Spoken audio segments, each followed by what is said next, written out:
প্রথমেই দেখে নেব আজকের বিশেষ গুরুত্বপূর্ণ সংবাদ শিরোনাম। অনুমতি ছাড়া বিদেশে যেতে পারবেন না অভিষেক, এফআইআর খারিজ করল না হাইকোর্ট। তাহলে ১৩ বছর পর হাওড়ায় পুরভোট এই বছরে ঘোষণা করে দিলেন মুখ্যমন্ত্রী শুভেন্দু।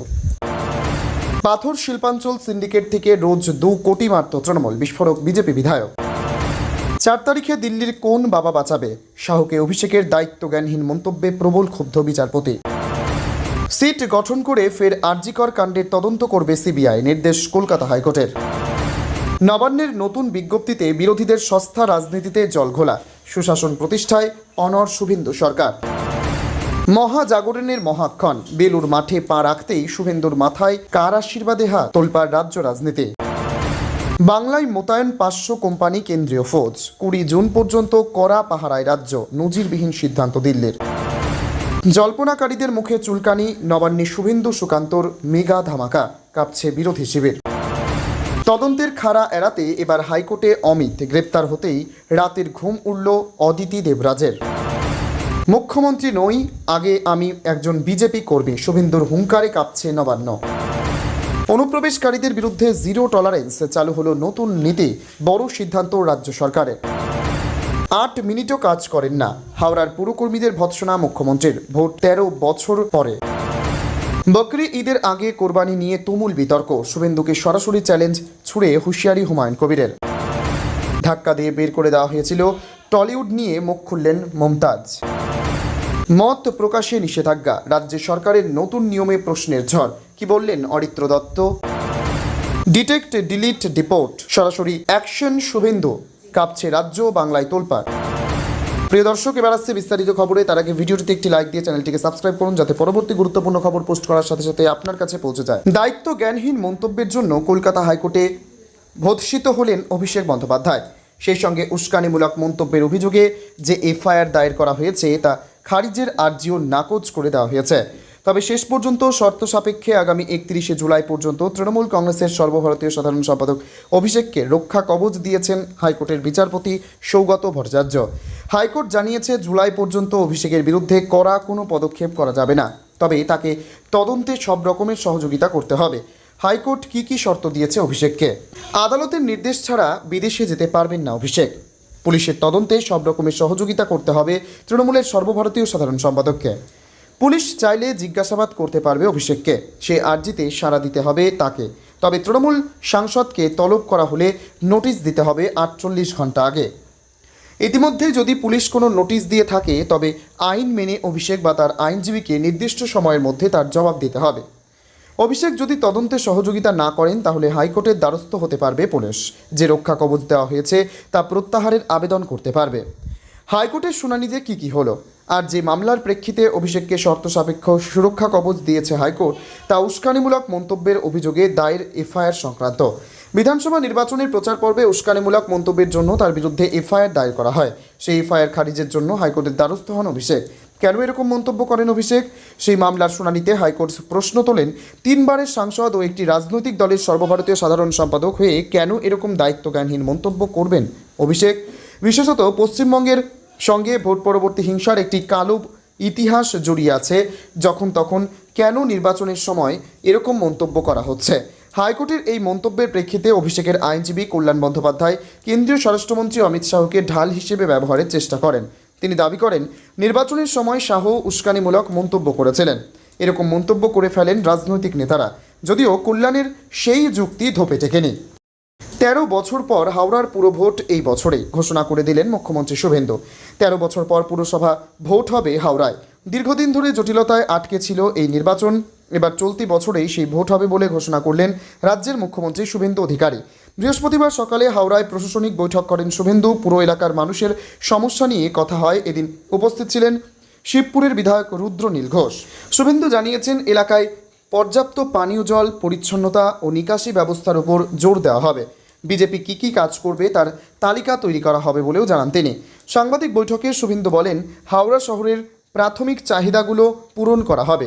ডিলিমিটেশনের কাজ সম্পূর্ণ করে এই বছরের মধ্যে ভোট হবে। আপাতত ৩ মাসের পরিকল্পনা তৈরি করা হয়েছে। সেই সঙ্গে যতদিন না ভোট হচ্ছে ততদিন পর্যন্ত একটা পরিকল্পনাও তৈরি করা হচ্ছে বলে জানান শুভেন্দু। যতগুলি জলাশয় বুঝিয়ে দেওয়া হয়েছে সেগুলি চিহ্নিত করা হবে বলেও উল্লেখ করেন। এদিকে অনুপ্রবেশকারী ইস্যুতে ফের কড়া বার্তা দিলেন মুখ্যমন্ত্রী শুভেন্দু অধিকারী। হাওড়ার সাংবাদিক বৈঠকে শুভেন্দু বলেন, এবার হাওড়া স্টেশনে কোনো অনুপ্রবেশকারী ধরা পড়লে আর আদালতে পেশ নয়, সরাসরি তুলে দেওয়া হবে বিএসএফের হাতে। বুধবারই রাজ্যে অনুপ্রবেশকারী ইস্যুতে নয়া বিধি কার্যকর হয়েছে। এরপরেই হাওড়া পুলিশ কমিশনারকে এহেন নির্দেশ মুখ্যমন্ত্রী শুভেন্দু অধিকারী। পাথর শিল্পাঞ্চল সিন্ডিকেট থেকে রোজ 2 কোটি মারত তৃণমূল, বিস্ফোরক বিজেপি বিধায়ক। রাজ্যে পালাবদলের পর থেকেই তৃণমূল কংগ্রেসের বিরুদ্ধে একের পর এক অভিযোগ উঠতে শুরু করেছে। হুমকি দেওয়া, তোলা আদায়, দুর্নীতি, কাটমানি, ভয় দেখানো সহ নানান অভিযোগ উঠতে শুরু করেছে। এমনকি মারধর, ভোট পরবর্তী হিংসার অভিযোগও তোলা হয়েছে। এইসব অভিযোগের ভিত্তিতে পুলিশ একের পর এক তৃণমূল কংগ্রেসের নেতাকর্মীদের গ্রেপ্তার করা হয়েছে। এবার পাথর শিল্পাঞ্চল সিন্ডিকেট থেকে রোজ 2 কোটি মারত তৃণমূল নেতারা বলে অভিযোগ সামনে এলো। জানি এখন তুমুল আলোড়ন পড়ে গিয়েছে, জানি এখন জোর আলোচনা চলছে। এদিকে এই বেআইনি পাথর কারবারের রাশ টানতেই 3.5 কোটি টাকা রাজস্ব জমা পড়ল সরকারি কোষাগারে বলে জানা গিয়েছে। এ বিষয়ে লাভপুরের বিজেপি বিধায়ক দেবাশিস ওঝার অভিযোগ, পাথর সিন্ডিকেট থেকে প্রত্যেকদিন 2 কোটি টাকা অর্থাৎ মাসে 60 কোটি টাকা তৃণমূল নেতারা মারত। এদের জুতোর মালা পুড়িয়ে ঘোরানো উচিত। বীরভূমের তৃণমূল নেতাদের বিরুদ্ধে বিস্ফোরক অভিযোগ তুলেছেন লাভপুরের বিজেপি বিধায়ক। আর তারপর থেকেই রাজ্য রাজনীতিতে ঝড় বইতে শুরু করেছে। অন্যদিকে রাজ্যে সরকার বদল হতেই বীরভূমে পাথর শিল্পাঞ্চল সিন্ডিকেট নিয়ে বিস্ফোরক দাবি করেছিলেন বিজেপি বিধায়ক জগন্নাথ চট্টোপাধ্যায়। তিনি বলেছিলেন, গত 15 বছরে 10,000 কোটি টাকার দুর্নীতি হয়েছে। এবার সেই একই পথে হেঁটে তৃণমূল নেতাদের বিরুদ্ধে পাথর সিন্ডিকেট দুর্নীতি নিয়ে মুখ খুললেন লাভপুরের বিজেপি বিধায়ক দেবাশিস ওঝা। এবার এই দুর্নীতির পূর্ণাঙ্গ তদন্ত করা হবে বলেও সূত্রের খবর। তাতে কাদের নাম উঠে আসবে এখন সেটাই দেখার। এছাড়া তৃণমূল সরকারের সময়ে বীরভূমে বেআইনি পাথর কারবারের অভিযোগ উঠতে শুরু করে। বীরভূমের লাভপুর বিধানসভার চৌহাট্টা দলীয় কর্মসূচিতে বিজেপি বিধায়ক দেবাশিস ওঝা বলেন, বীরভূমে তৃণমূল সরকারের আমলে প্রত্যেক দিন 25 লক্ষ টাকা সরকার আয় করত, কিন্তু সরকার বদল হতেই প্রত্যেক দিন 3 কোটি টাকা রেভিনিউ জমা পড়েছে সরকারের ঘরে। বীরভূমে আমাদের 6 জন বিধায়ক, 11টি বিধানসভার মধ্যে, তাতেই আমরা পাহাড় প্রমাণ লুট আটকাচ্ছে। আগে প্রত্যেক দিন পাথর সিন্ডিকেট থেকে বীরভূমের তৃণমূল নেতারা 2 কোটি টাকা অর্থাৎ মাসে 60 কোটি টাকা পকেটে ভরত। এদের জুতোর মালা পরিয়ে ঘোরানো উচিত। 4 তারিখে দিল্লির কোনো বাবা বাঁচাবে, শাহকে অভিষেকের দায়িত্বজ্ঞানহীন মন্তব্যে প্রবল ক্ষুব্ধ বিচারপতি। 27 এপ্রিল আরামবাগে ভোট প্রচারে গিয়ে তৃণমূলের সর্বভারতীয় সাধারণ সম্পাদক অভিষেক বন্দ্যোপাধ্যায়ের নাম না করে অমিত শাহকে নজিরবিহীন আক্রমণ করেছিলেন। বলেছিলেন, 4 তারিখে দেখব দিল্লির কোন বাবা বাঁচাবে। সেই মন্তব্যের পরিপ্রেক্ষিতে অভিষেকের বিরুদ্ধে দায়ের হয়েছিল এফআইআর। সেই মন্তব্য সংক্রান্ত মামলায় অভিষেকের ওপর বেজায় ক্ষুব্ধ কলকাতা হাইকোর্টের বিচারপতি সৌগত ভট্টাচার্য। তিনি বলেন, 4 তারিখ যদি ভোটের ফল অন্য হতো তাহলে আইন শৃঙ্খলা পরিস্থিতি হাতের বাইরে চলে যেতে পারত। তবে বিরক্ত হলেও 30শে জুলাই পর্যন্ত তাকে রক্ষা কবচ দেওয়া হয়েছে। তবে বেঁধে দেওয়া হয়েছে আপাতত বিদেশে যেতে পারবেন না তিনি। ঘটনার সূত্রপাত 27 এপ্রিল। ওই দিন ভোট প্রচারে আরামবাগ গিয়েছিলেন তিনি। সেখানে তিনি বলেছিলেন, মমতা বন্দ্যোপাধ্যায় উদার, আমি উদার নই। এবার বিষয়টা আমি দেখে নেব। 4 মে 12টার পর দেখব দিল্লির কোন বাবা বাঁচায়। তবে শুধু একবার নয়, ভোট প্রচারে বারবার বেলাগাম হয়েছেন অভিষেক। ফলতায় প্রচারে গিয়ে বলেছিলেন, জাহাঙ্গীর বলেছে একটা বৈদ্যুতিন চুল্লি বানিয়ে দিতে। ভোটের ফলাফল প্রকাশের পর তো অনেকের হার্ট ফেল হবে। তার ডিজে মন্তব্য বিতর্ক তৈরি করেছিল। পালাবদল হতেই আরামবাগের মন্তব্যের পরিপ্রেক্ষিতে অভিষেক বন্দ্যোপাধ্যায়ের বিরুদ্ধে বিধাননগর কমিশনারেটের সাইবার ক্রাইম শাখায় দায়ের হয় এফআইআর। এরপরেই মামলা খারিজের আর্জি ও রক্ষা কবচ চেয়ে হাইকোর্টে যান অভিষেক। বৃহস্পতিবার ছিল সেই মামলার শুনানি। সেখানে বিচারপতি প্রশ্ন করেন, একজন 3 বারের সাংসদ উচ্চপদস্থ ব্যক্তি কিভাবে এমন দায়িত্বজ্ঞানহীন মন্তব্য করেন, তার এমন মন্তব্যের প্রয়োজনীয়তা কি, সেই প্রশ্ন তোলেন তিনি। এরপরেই অভিষেক বন্দ্যোপাধ্যায়ের আইনজীবী কল্যাণ বন্দ্যোপাধ্যায় বলেন, শাহ তো অনেক কিছু বলেন।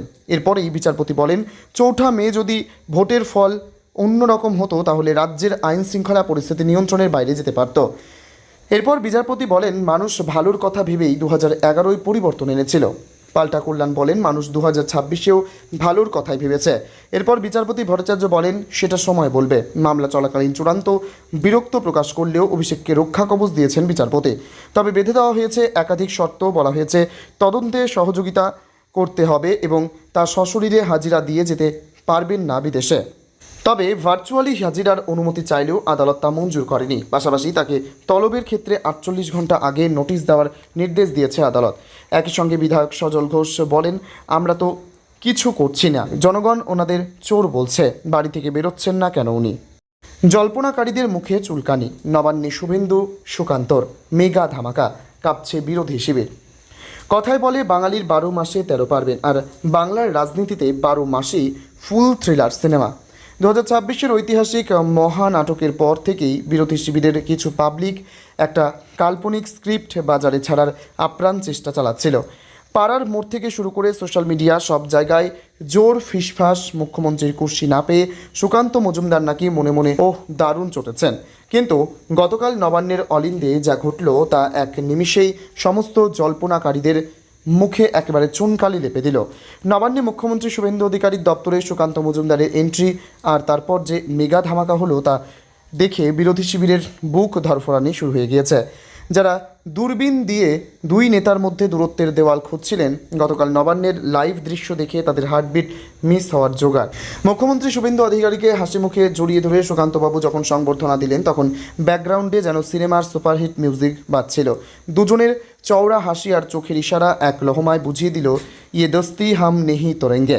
সুকান্তবাবু স্পষ্ট করে দিলেন, ভারতীয় জনতা পার্টিতে কোনো ব্যক্তি স্বার্থের জায়গা নেই, এখানে টিম গেমই আসল। মুখ্যমন্ত্রীর চেয়ারে শুভেন্দুদা আছেন, আর কেন্দ্রীয় মন্ত্রক সুকান্তবাবুর হাতে এই পাওয়ারফুল কেমিস্ট্রি দেখে নবান্নের কর্মচারীরাও বলাবলি করছেন, একেবারে যেন বলিউডের ব্লকবাস্টার জোটে।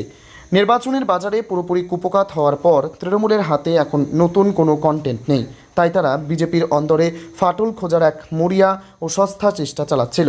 ফেসবুক, ইউটিউবে সুকান্তবাবুর তথাকথিত হতাশা নিয়ে যারা প্রতিদিন মশলাদার গল্প রান্না করছিল, গতকালের এই মেগা বৈঠকের পর তাদের সেই কাল্পনিক বেলুন এক লহমায় পাংচার হয়ে গিয়েছে।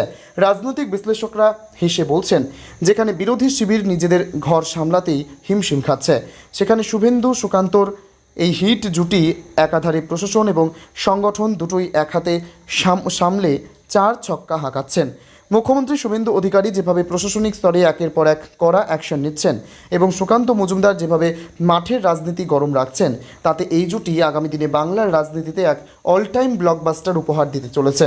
নিন্দুকেরা যতই খোঁটা দেওয়ার চেষ্টা করুক না কেন, সুকান্ত শুভেন্দুর এই অটুট একতা আর জমাটি বন্ধুত্বের ট্রেলারের সামনে বিরোধীদের পুরো পলিটিক্যালি স্ক্রিপ্টটাই এখন সুপার ফ্লপ।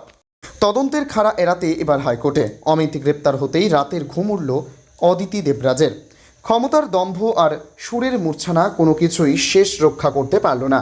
2026-এর নির্বাচনী ইভিএমে সাধারণ মানুষের তীব্র প্রত্যাখ্যানের রেশ কাটতে না কাটতে এবার আইনি গেরোই বন্দি রাজারহাটের হেভিওয়েট দম্পতি।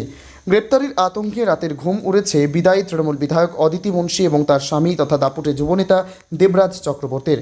পরিস্থিতি এমনই বেগতিক যে আইনি রক্ষা কবচ পেতে তড়িঘড়ি তাদের ছুটতে হয়েছে কলকাতা হাইকোর্টের বিচারপতি জয় সেনগুপ্তের এজলাসে। রাজনৈতিক মহলের কটাক্ষ, এতদিন যারা আইনকে বুড়ো আঙুল দেখিয়ে চলতেন, আজ নিজেদের পিঠ বাঁচাতে তারাই আইনের পায়ে মাথা খুঁড়ছেন। দেবরাজ চক্রবর্তী পরম বিশ্বস্ত এবং তার যাবতীয় কাজকর্মের মূল কারিগর অমিত চক্রবর্তী পুলিশি খাঁচায় বন্দী হতেই এই দম্পতির বুক দুরু শুরু করেছে বলে গুঞ্জন রাজনৈতিক মহলে। ওয়াকিবহাল মহলের স্পষ্ট দাবি, অমিত মুখ খুললেই থলের বেড়াল বাইরে আসবে, আর সেই ভয়েই তড়িঘড়ি আদালতের দরজায় কড়া নাড়া। নির্বাচনী হলফনামায় আয়ের যে খতিয়ান দেওয়া হয়েছিল, বাগুইয়াটি থানার এফআইআর যেন সেই সাজানো বাগানেই কুরুল চালিয়েছে। রাজারহাট গোপালপুরের মানুষ তো আগেই ভোট বাক্সে যোগ্য জবাব দিয়ে বিদায় করেছিলেন, এবার কি তবে আইনি আদালতেও হিসাব চুকানোর পালা? মুখে বড় বড় সততার বুলি আউড়ে আসলে যে কোটি কোটি টাকার আয় বহির্ভূত সম্পত্তির পাহাড় গড়া হয়েছিল, বিরোধীদের সেই দীর্ঘদিনের অভিযোগ এখন আমজনতার মুখে মুখে, যার সুমধুর কীর্তন শুনে মানুষ মুগ্ধ হতেন। আজ তারাই হলফনামা নিয়ে ওঠা বিপুল দুর্নীতির অভিযোগে চোখ কপালে উঠছে সাধারণ মানুষের। আগামী শুক্রবারই এই হাই প্রোফাইল মামলার শুনানি। সেদিন আদালত তাদের অন্তর্বর্তীকালীন কোনো স্বস্তি দেয় নাকি খাঁচায় পড়তে তদন্তকারী সংস্থাকে সবুজ সংকেত দেয়, সেটাই দেখার। তবে এই ঘটনায় একটা বিষয় পরিষ্কার, আইনের হাত থেকে বাঁচতে দিদি বা দাদা কেউ যে এই মুহূর্তে পাশে দাঁড়াচ্ছেন না, তা এই দম্পতির হাইকোর্টের অলিন্দে দৌড়াদৌড়ি দেখেই স্পষ্ট। মুখ্যমন্ত্রী নয়, আগে আমি একজন বিজেপি কর্মী, শুভেন্দুর হুঙ্কারে কাঁপছে নবান্ন। বাংলার রাজনৈতিক প্রেক্ষাপটে জায়ান্ট কিলার হিসেবে পরিচিত শুভেন্দু অধিকারী ফের একবার স্পষ্ট করলেন তার অগ্রাধিকার। ফলতার পুনর্নির্বাচনের প্রাক্কালে এক জনসভায় তিনি দ্ব্যর্থহীন ভাষায় জানিয়েছেন, মুখ্যমন্ত্রীর সাংবিধানিক পদের চেয়েও তার কাছে বড় পরিচয় তিনি একজন নিষ্ঠাবান বিজেপি কর্মী। ব্যক্তিগত পরিচয়ের গণ্ডি পেরিয়েও তিনি নিজেকে দলের একনিষ্ঠ সেবক হিসেবেই প্রতিষ্ঠিত করতে চান। বিরোধী দলনেতা থেকে মুখ্যমন্ত্রী তার প্রতিটি পদক্ষেপেই ফুটে উঠছে এক দৃঢ় সংকল্প। বিগত সরকারের সমালোচনা করে তিনি কর্মীদের সতর্কবার্তা দিয়েছেন আইন হাতে না তুলে বরং ধৈর্য ধরতে। তার হুঁশিয়ারি, অতীতের সব অত্যাচারের হিসাব নেওয়া হবে। সাধারণ মানুষের সুবিধার্থে শুভেন্দু চালু করছেন এক অনন্য যোগাযোগ ব্যবস্থা। জেলা সভাপতিদের মাধ্যমে সাধারণ মানুষের অভাব অভিযোগ হোয়াটসঅ্যাপে তার কাছে পৌঁছানোর ব্যবস্থা করছেন তিনি। মুখ্যমন্ত্রীর সাফ কথা, ঝান্ডা বা ব্যক্তির বদল নয়, আমরা চাই ব্যবস্থার আমূল পরিবর্তন। কাটমানি, সিন্ডিকেট রাজ ও মাফিয়াতন্ত্রের শিকড় উপড়ে ফেলে বাংলায় সুশাসন ফেরানোই এখন তার প্রধান লক্ষ্য। তার কথায়, বিজেপি শাসনে কোনো রাষ্ট্রবিরোধী কর্মকাণ্ড বরদাস্ত করা হবে না। প্রকৃত সার্বিক পরিবর্তনই আমাদের লক্ষ্য। বকরি ঈদের আগে কোরবানি নিয়ে তুমুল বিতর্ক। শুভেন্দুকে সরাসরি চ্যালেঞ্জ ছড়ে হুঁশিয়ারি হুমায়ুন কবিরের। আসন্ন বকরি ঈদ বা ঈদুল জুহা আগে কোরবানিকে কেন্দ্র করে নতুন করে উত্তপ্ত হয়ে উঠল পশ্চিমবঙ্গের রাজনৈতিক মহল। রাজ্য সরকারের পশু জবাই নিয়ন্ত্রণ আইনের কড়াকড়ির জবাবে এবার সরাসরি চ্যালেঞ্জ ছুড়ে দিলেন আমজনতা উন্নয়ন পার্টির প্রধান তথা রিজিনগর ও নওদার নবনির্বাচিত বিধায়ক হুমায়ুন কবির। সংবাদ সংস্থা এএনআইকে দেওয়া একটি সাক্ষাৎকারে তিনি সাফ জানিয়েছেন, ইসলামে কোরবানির ঐতিহ্য প্রায় 1400 বছরের পুরনো এবং এই ধর্মীয় রীতিকে কেউ আটকাতে পারবে না। সরকার ও শাসক শিবিরের সমালোচনা করে তিনি বলেন, ক্ষমতা বলে সরকার মুসলমানদের গোমাংস খাওয়া বন্ধের নিয়ম করতে পারে, কিন্তু কোরবানি আটকানোর ক্ষমতা কারো নেই। যদি কেউ এটি বন্ধ করার চেষ্টাও করে তবে সাধারণ মানুষ তা মানবেন না। রাজ্যে নতুন বিজেপি সরকার গঠনের কথা উল্লেখ করে তিনি যোগ করেন, জনগণ ভোট দিয়ে শুভেন্দু অধিকারীকে ক্ষমতায় বসিয়েছে, তাই সরকার চালানো তার অধিকার, কিন্তু আমাদের ধর্মীয় ঐতিহ্যে কোনো হস্তক্ষেপ বরদাস্ত করা হবে না। হুমায়ুন কবিরের এই বিতর্কিত মন্তব্য বাংলায় মেরুকরণের রাজনীতিকে যে আরও উস্কে দেবে তা বলাই বাহুল্য। উল্লেখ্য, এই প্রথম নয়, এর আগেও গত বছরের ডিসেম্বর মাসে মুর্শিদাবাদে বাবরি মসজিদের নামে নতুন মসজিদ গড়ার ঘোষণা দিয়ে বিতর্কে জড়িয়েছিলেন তিনি। সেই সময় তার তৎকালীন দল তৃণমূল কংগ্রেস কঠোর অবস্থান নিয়ে তাকে দল থেকে বহিষ্কার করে। পরবর্তীতে তিনি নিজের দল আমজনতা উন্নয়ন পার্টি গঠন করেন এবং সাম্প্রতিক নির্বাচনে 2টি আসন থেকে জয়লাভ করে বিধানসভায় ফেরেন। এবার বকরি ঈদের আগে তার এই নতুন হুঁশিয়ারি নবান্ন বনাম বিরোধী শিবিরের সংঘাতের পারুদকে অনেকটাই ছড়িয়ে দিল। তবে হুমায়ুন কবিরের এই কট্টর অবস্থানের বিপরীতে সম্পূর্ণ ভিন্ন সুর শোনা গেছে ফুরফুরা শরীফের পীরজাদা তহা সিদ্দিকীর গলায়। রাজ্য সরকারের 1950 সালের পশুবধ নিয়ন্ত্রণ আইনের বিজ্ঞপ্তি প্রসঙ্গে তিনি সাম্প্রদায়িক সম্প্রীতির বার্তা দিয়ে বলেন, আইন সবার মেনে চলা উচিত এবং কোরবানির সময় গোহত্যা করা থেকে বিরত থাকা দরকার। তবে আইন গোটা দেশে এক হওয়া উচিত। এক জায়গায় কোরবানি বন্ধ করা হচ্ছে অথচ দেশের অন্য প্রান্তে বিপুল পরিমাণে গোমাংস বিদেশে রপ্তানি করা হচ্ছে, এটাও বন্ধ হওয়া দরকার। কিছুটা ক্ষোভ প্রকাশ করে সিদ্দিকী আরও বলছেন, আমরা যদি গোমাংস খাওয়া ছেড়ে দিই তবে কি আমরা মরে যাব?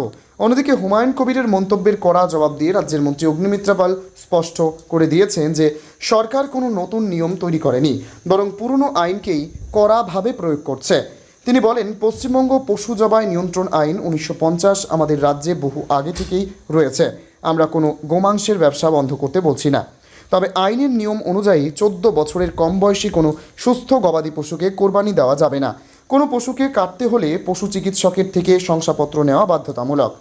পূর্বতন সরকারকে তোপ দেগে অগ্নিমিত্রা পাল আরও অভিযোগ করেন, আগের সরকার ভোট ব্যাংকের রাজনীতির জন্য এই আইন রূপায়ণে ঢিলেমি দিয়েছিল, কিন্তু বর্তমান সরকার কোনো অবস্থাতেই তা বরদাস্ত করবে না, কারণ তারা গোমাতাকে শ্রদ্ধা করেন। বকরিদের আগে এই কোরবানি বিতর্ক এখন রাজ্যের অন্যতম প্রধান রাজনৈতিক ইস্যু হয়ে দাঁড়িয়েছে।